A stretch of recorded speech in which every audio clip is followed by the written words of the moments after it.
Hi hello నమస్తే, welcome to 100 TV.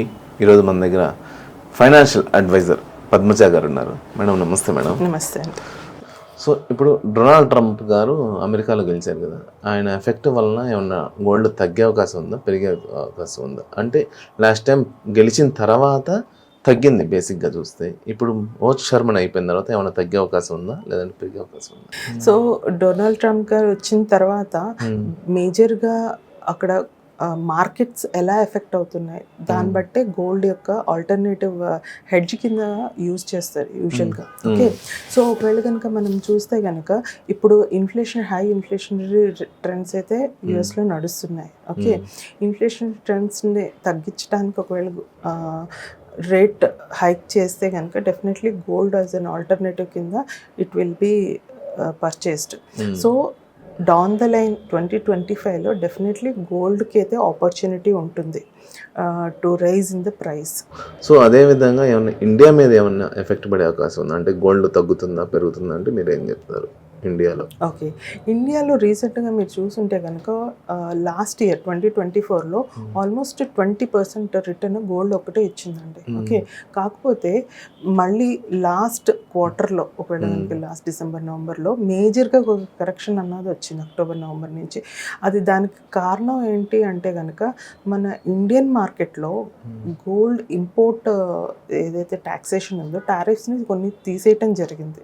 దాని మూలంగా ఇంపోర్టింగ్ అన్నది ఇండియాలో కన్సంప్షన్, ఇండియన్ మేజర్ ఇన్వెస్టర్స్ గోల్డ్లో ఇన్వెస్ట్మెంట్ అన్నది అత్యధికంగా చేస్తారు. అండ్ అలాగే మన ఇండియాలో కన్సంప్షన్ వైజ్ కూడా చూసినట్టయితే కనుక గోల్డ్కి చాలా అంటే జ్యువెలరీ రూపంలోనూ ఎక్కువగా మనం యూజ్ చేయటం అన్నది జరుగుతుంది. సో ఇండియన్ మార్కెట్లో డెఫినెట్లీ ఈ యొక్క ఎఫెక్ట్ మూలంగా gold prices has come down technical. కాకపోతే కమింగ్ డౌన్ ద లైన్ ఒకవేళ కనుక ఇంట్రెస్ట్ రేట్స్ ఒకవేళ కనుక ఇంకొంచెం తగ్గించి ఈక్విటీ మార్కెట్ని పెంచే పరిస్థితి వస్తే, లేకపోతే ఈ ఇన్ఫ్లేషనరీ ట్రెండ్స్ ఇలాగే కంటిన్యూ అయ్యి కన్జంప్షన్ అండ్ Q2 రిజల్ట్స్ ఏవైతే చాలా పూర్గా వచ్చాయో ఇది కంటిన్యూ అయితే కనుక డెఫినెట్లీ గోల్డ్ లాంగ్ రన్లో ఈ ఇయర్లో కూడాను might be double digit returns ఇచ్చే అవకాశం ఉంది. మేడం ఇప్పుడు గోల్డ్ బిస్కెట్కి వాల్యూ ఎక్కువ ఉంటుందా, అదేవిధంగా గోల్డ్కి ఎక్కువ వాల్యూ ఉంటుందా? చాలామంది అడుగుతారండి ఈ క్వశ్చన్. గోల్డ్ని ఫిజికల్ గోల్డ్ కొనుక్కోవటం కరెక్టా లేకపోతే డిజిటల్ మోడ్లో కొనుక్కోవటం కరెక్టా అనేసి.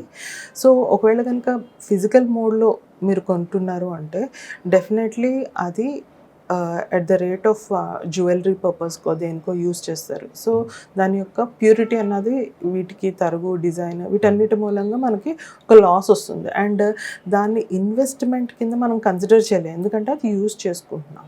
ఓకే, కానీ ఒకవేళ కనుక మీరు డిజిటల్ గోల్డ్ కనుక అంటే లైక్ ETFs వేలో కొనేటట్టయితే కనుక డెఫినెట్లీ మీకు గోల్డ్ ఆ రోజు ప్రైస్ వాల్యూ మీద ఉంటుంది కాబట్టి మీరు లాస్ అయ్యేది ఏం లేదు. It's a digital gold base మీద ఉంటుంది.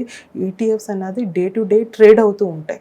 మార్కెట్ ఈరోజు గోల్డ్ ప్రైస్ పెరిగిన వెంటనే దాని యొక్క ఎఫెక్ట్, ఇంపాక్ట్ ఇమీడియట్గా ETF ప్రైజ్లో రిఫ్లెక్ట్ అవుతూ ఉంటుంది. సో దీని యొక్క అత్యధికమైన ఒకవేళ బెనిఫిట్ తీసుకోవాలి యాజ్ అన్ ఇన్వెస్టర్గా గోల్డ్లో ఇన్వెస్ట్ చేయాలి అనుకునే వాళ్ళకి ETF is the best method. Okay madam, okay, thank you అండి.